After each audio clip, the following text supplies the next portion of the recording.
Olá, e o assunto agora é estética íntima. Esse assunto com tantos tabus, trazido para consultório com tanta frequência, eu queria esclarecer algumas dúvidas, mostrar para vocês o que a gente pode utilizar para trazer uma satisfação e melhorar a sua qualidade de vida.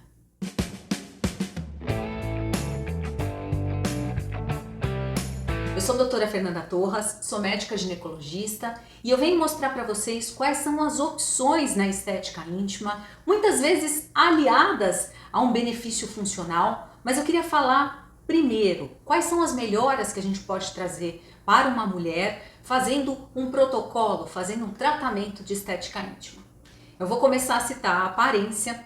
Com a estética íntima a gente pode melhorar a aparência, trazer uma melhora psicológica para essa paciente, aquela paciente que tem vergonha do próprio corpo, que tem baixa autoestima por alguma questão que ela não aceita inestética, mais qualidade sexual, a pessoa que tem uma autoestima melhor, ela se sente melhor com o seu corpo, associando também aos tratamentos estético-funcionais, a gente consegue melhorar a qualidade sexual daquela mulher e até mesmo tratar dor.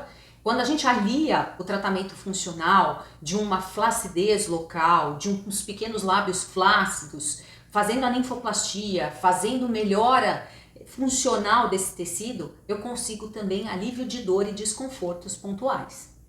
Os pequenos lábios mais frouxos, que dão aparência de maiores e, na verdade, a gente só tem que melhorar a proporção dos grandes ou lábios externos para os pequenos ou lábios internos. A gente sabe que as queixas que me trazem a paciente ao consultório, elas podem ser próprias da paciente, não adquiridas, ou seja, o tamanho dos pequenos ou dos lábios internos, como a gente gosta de chamar, sempre foi alterado, teve uma desproporção não satisfatória a ela. Além de ter essa estética alterada, começou a aprisionar o pequeno lábio no ato sexual, machucando toda vez que vai ter a penetração. Então, isso traz pacientes jovens que sempre tiveram aquela estética vulvar ou vaginal e elas querem resolver isso. E também pode ser causas adquiridas, a grande maioria adquirida, com a frouxidão dos grandes e pequenos lábios, com o escurecimento vulvar, pelo envelhecimento da pele, pela formação de rugas que deixa a aparência mais escurecida e isso traz um defeito estético interpretado pela paciente. Pode ser alteração clitoriana, muitas vezes o clítoris entra em atrofia pelo climatério e menopausa, ou um estímulo, um crescimento muito intenso do clítoris devido a algum tratamento que essa paciente pode ter realizado. A gente sabe que a gente perde 1,5% de colágeno ao ano depois dos 30 anos. Então a grande maioria das mulheres vai perceber uma frouxidão depois dos 35. No mapa é muito fácil a gente ver o envelhecimento programado da vulva e quais são as estéticas de cada faixa etária. Muitas vezes a mulher quer mexer nisso, ela quer rejuvenescer, isso vai trazer uma confiança maior, isso vai melhorar a função sexual dela, é para ela e a gente tem tratamentos ótimos, seguros para isso e aqui eu vou linká-los.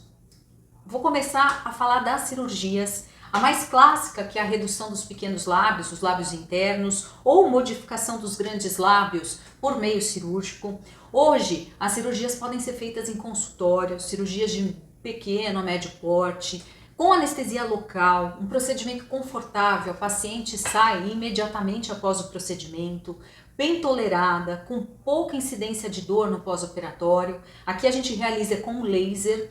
Então, as cirurgias dos pequenos lábios ou grandes lábios ou associação pequenos lábios com capuz que envolve o clítoris, a gente consegue fazer em consultório sim e traz uma grande satisfação para a paciente, um período de recuperação muito rápido, o laser diminui a dor no pós-operatório e é de grande procura.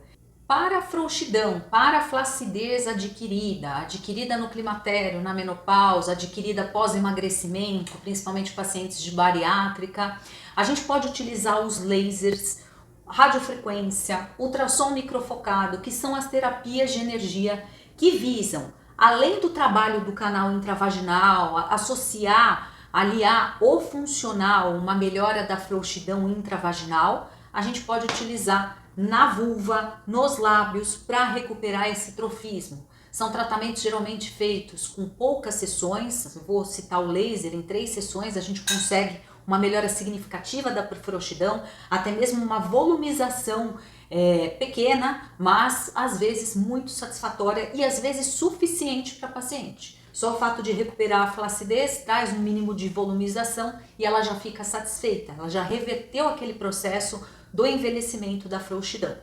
Além do laser, eu posso associar os bioestimuladores. O bioestimulador na vulva, ele é de grande valia, ele consegue trazer uma espessura de pele, um viço de pele, uma melhora de flacidez bastante significativa. Muitas vezes a gente utiliza uma sessão, em outras vezes a gente indica algumas sessões de suporte, dependendo do grau de flacidez. É feito em consultório, com anestésico local, e a gente trabalha a região vulvar, podendo associar outras regiões, como raiz de coxa, como bioestimular outras áreas, quando a gente fala em estética íntima, tá? Muitas vezes a flacidez da raiz de coxa, da coxa e da vulva, a gente pode associar o bioestimulador nessas duas regiões.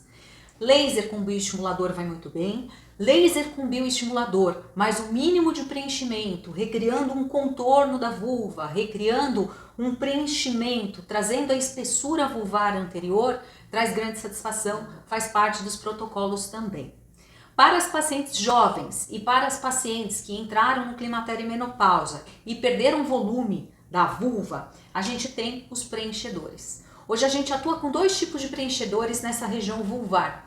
A gente atua com preenchedores que trazem contorno vulvar, então eu vou preencher, dar um contorno vulvar com ácido hialurônico próprio para contorno, e a gente atua com um preenchedor central também. É um ácido hialurônico próprio para criar um certo volume e trazer essa satisfação.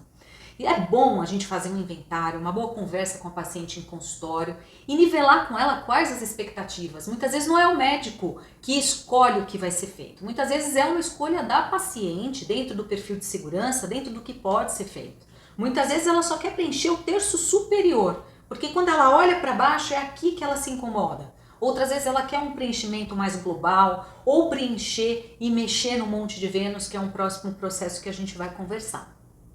Quando eu falo em ácido hialurônico, eu também posso atuar na vagina interno e no introito vaginal, que é a transição da vulva para a vagina, bem naquela entradinha, onde pode ter fissuras muitas vezes, ou em outras vezes a paciente se incomoda com a sensação da vagina alargada. A gente consegue preencher essa região trazendo um fechamento concêntrico, trazendo uma estética genital satisfatória para a paciente e melhorando também a percepção dela do ato sexual e o prazer sexual dessa paciente.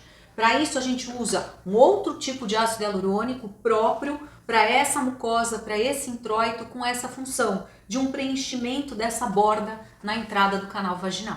Para clareamento, primeiro a gente vai fazer um protocolo. Muitas vezes com o laser a paciente já está satisfeita, porque o laser melhorou a frouxidão, melhorou aquelas criptas, as rugas ficaram mais lisas e ela nota a vulva mais clara, que é um efeito secundário que o laser pode trazer. Isso pode ser suficiente. Em outras vezes, associando laser com os bioestimuladores, ela já teve essa sensação, essa percepção de que o clareamento foi suficiente para ela, que realmente eu melhorei a consistência dessa pele.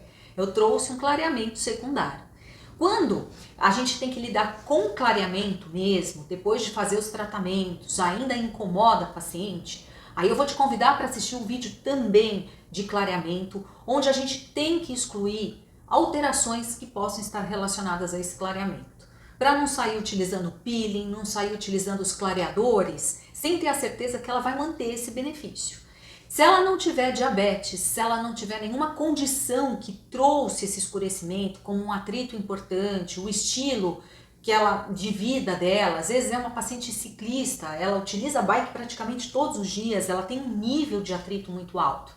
A gente corrige esses fatores na medida do possível e aí sim a gente pode lançar mão dos clareadores. Os peelings, os clareadores até por laser delivery que a gente fala, a gente pode fazer o laser e fazer o clareador imediatamente. Faz uma permeação desse clareador muito melhor, muito mais sustentado, com resultados fantásticos. Ou um microagulhamento vulvar com a permeação dos clareadores. A gente pode fazer o protocolo de clareamento. Falando sempre para a paciente. O que a gente pode fazer para manter esse clareamento, não ter as recidivas e ela não ficar insatisfeita com esse protocolo. E eu vou continuar falando dos procedimentos, como a gente está falando em procedimentos de consultório, eu vou citar também o trabalho do monte púbico, do monte de Vênus. A gente pode usar as lipoenzimas que absorvem essa gordura. Numas 3 sessões a gente consegue resultado satisfatório. Aqui eu não vou falar sobre a lipoaspiração, sobre a enxertia de gordura, que são procedimentos ótimos e também que podem ser utilizados, mas em centro cirúrgico, com anestesia de centro cirúrgico. Eu estou focando mais nos procedimentos mais atualizados e mais frequentemente utilizados em consultório, com baixa complexidade, com recuperação rápida e um índice de satisfação bastante grande. Eu espero ter ajudado com essas informações sobre estética íntima. A estética, ela engloba N fatores, ela engloba estado de saúde, a estética engloba a percepção com o próprio corpo. Por isso que eu digo, o médico tem que trabalhar com o paciente, ouvir as queixas, entender o que é uma disfunção para ela e também saber nivelar a expectativa, saber orientar o que pode ser utilizado com segurança, o que não daria certo ou seria totalmente momentâneo e passageiro. Quanto à durabilidade desses procedimentos em clínica, a gente tem que o laser é uma terapia regenerativa definitiva, a gente tem como 3 sessões uma recuperação definitiva, mas a gente sabe que o envelhecimento continuará, a disfunção hormonal muitas vezes continuará, então com laser, com radiofrequência, com as terapias de energia, a gente indica uma única sessão de manutenção ao ano. Com os preenchedores de ácido hialurônico, seja para grandes lábios, pequenos lábios ou introito vaginal, a duração é de até 1 ano. Isso vai depender muito do perfil da paciente. Por exemplo, pacientes que andam muito de bike, que tem muito atrito na região, que tem muita pressão nessa região, podem notar uma durabilidade um pouco menor, mas a critério a gente fala 1 ano. Os bioestimuladores, eles fazem ação até 18 meses, o PLLA, que é o que eu utilizo, até 18 meses de efeito, ou seja, são procedimentos que têm suas manutenções, mas uma durabilidade satisfatória. Sempre me perguntam dos riscos quando a gente mexe com substâncias, como os preenchedores, o ácido hialurônico, como o bioestimulador. Os riscos são poucos, são substâncias bem toleradas na grande maioria dos casos. Reações alergênicas podem acontecer, mesmo sendo material hipoalergênico, é uma substância externa. Inchaço, hematoma local pode acontecer, hoje muito menos, a gente vê muito pouco, porque a gente utiliza as injeções por meio de cânulas, que são dispositivos seguros para a gente fazer a injeção. Nódulos podem acontecer, nódulos cutâneos, alguma alteração local pelos bioestimuladores. Por isso é importante quando a gente utiliza o bioestimulador na vulva, assim como a gente utiliza em rosto, na dermatologia, a gente indicar massagem. A paciente vai ficar durante 5 dias realizando massagem na frequência que a gente preconiza, é a regra 5-5-5, 5 minutos, 5 vezes por semana, por 5 dias. Isso evita as reações locais de granulomas, de nódulos e deixa o resultado que a gente quer homogêneo sem complicação. São contraindicações clássicas aos bioestimuladores, principalmente reação alérgica prévia, pacientes gestantes, pacientes com doenças autoimunes, sendo que o bioestimulador vai fazer uma reação autoimune para recuperar os fibroblastos, que são as células do colágeno. Pacientes com doença autoimune, principalmente em atividade, têm contraindicação a essa técnica. Infecções ativas, vaginites, vulvites, infecções locais. Sempre excluir doenças na vulva, como líquen esclerotrófico, que é uma condição autoimune vulvar, para a gente ter a certeza que eu vou conseguir esse bioestímulo sem nenhum efeito colateral. Preenchedores definitivos também são contraindicações para o uso do ácido hialurônico e para os bioestimuladores, assim como preconizam os dermatologistas. Era muito comum o uso de preenchedores definitivos corporais. Tem gente que tem na vulva, contraindicaria a injeção do bioestimulador e do ácido hialurônico. E para concluir, quando a gente mexe com estética íntima, a gente está mexendo com a melhora orgânica, a melhora funcional, a melhora psicológica, a melhora global dessa mulher, com procedimentos que a gente consegue fazer em curto prazo, em consultório, super bem tolerados, recuperação rápida, muitas vezes ela sai do procedimento e volta para o seu trabalho.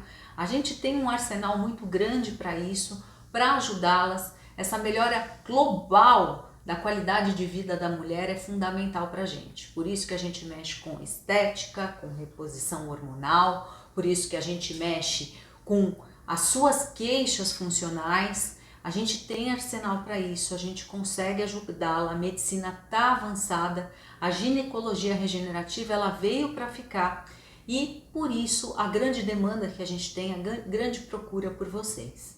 Eu espero ter elucidado algumas dúvidas aqui e eu te espero nos próximos vídeos.